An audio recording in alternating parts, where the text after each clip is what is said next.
When I was an older teenager, about the time I graduated from high school, I used to like to fish a lot. And in the spring and summer, when I wasn't in school, sometimes I would get up on a Saturday morning and I would get my tackle box full of lures and whatever, and I would make myself a peanut butter and jelly sandwich, put it in my tackle box, and get me a jar of water. I didn't have a thermos or anything like that. I just carried it in a jar. And so this is the tackle box that I had when I was young. This tackle box is more than 50 years old. And I just found it out in the garage a while ago and just thought I would show it and tell you a little bit about it. So I lived on a big farm down near Belle Mina, and the farm had a creek that ran through it. So I would walk from my house down to the creek, carrying my tackle box and my rod and reel, and I would start fishing right there close to the house on the farm. And I would just start walking. And what I would do is like fish the little holes, the deep holes that were in the creek. And I would fish mainly for brim, bluegill or shell crackers. And so shell crackers like red worms, like earthworms. And so that's what I would use when I was fishing for shell crackers. Bluegill also like earthworms, but they like crickets more. So I would use crickets a lot when I was fishing for bluegill. We had a well on the farm that had a concrete cover over the top of it, and it had a door that you could raise up, and underneath the door and underneath that cover, they had these big fat crickets that we call cave crickets. So I'd go down there and grab a bunch of those and put them in a little basket, and I would take them with me and use it for fishing.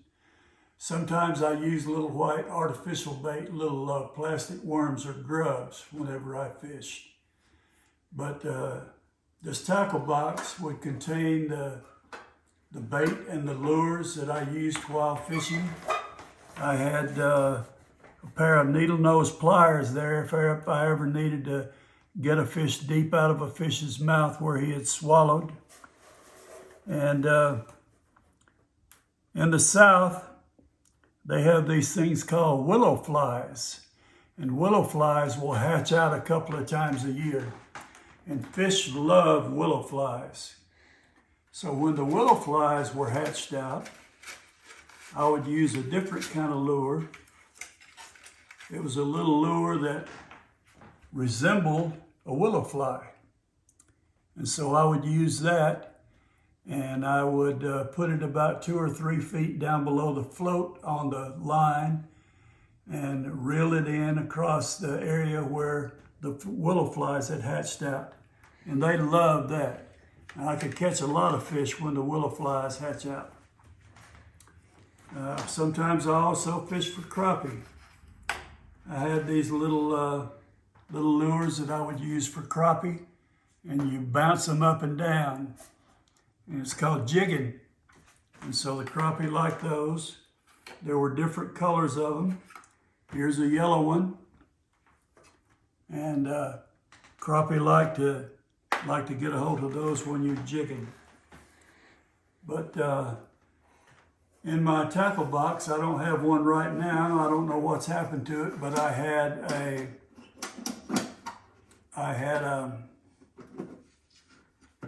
a line that I would put the fish on. And this line had a stringer. And this stringer had like a little spike on one end of it, and you could stick it down in the dirt. So as I was going along fishing, when I'd catch fish, I'd put it on that stringer. Then I would stick the stringer, the spike down in the dirt, and the fish would be over in the water on the edge of the creek. And I would usually walk for about 2 miles in one direction, fishing as I went. And then when I would get down to the end down there, where I'd stop, it'd be about lunchtime, and I'd eat my peanut butter sandwich and drink my water and fish a little bit there. Then I would start back. One time when I was fishing, I was walking along, and a tree had fallen right from the edge of the creek over into the creek, and it was laying horizontally into the creek. And as I was walking along, there was a fish that was right next to that log. But when he saw me, he darted under the log to hide. And so I stopped there, and I got a white plastic worm and put it on my line, and I cast it out, and I started reeling it in, and I would pick my end of my rod up and make it kind of jump, like six inches to a foot at a time, jump. And when that thing got right there to where that fish was, he came up out from under that log and grabbed it. And so I caught him and put him on my stringer, and I kept on going, kept on fishing. A couple of times I ran across snakes. We have a lot of cottonmouth snakes in Alabama, and they like the water, so they live near water. And most of the time they would just jump off in the creek and get away from me. But one time I had one that kept coming towards me. And every time he would get close, I would whip him with the end of my rod. And I think like the third or the fourth time that he came back, I decided that he could have that spot, so I went on off and left it. So I would usually leave home about 8 in the morning, and when I would get back, it would be 4 or 5 in the afternoon. And I would go up to the house, clean my fish, and my mother would cook them for dinner. And so we would have fish on the days that I walked the creeks and fished. When I was young, I had a rod and reel that was real popular. It was cheap and it was popular. It was called a Zebco Model 33. And I had a few of these. I bought them for my boys also, but I can't find any of them. I think I must have given them to one of my boys. But later on, this is another type of open face reel that I bought. And I like using it. And so it's kind of a lightweight thing, and I used to fish a lot with it.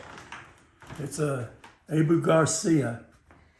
And so that's a good reel and rod to fish with.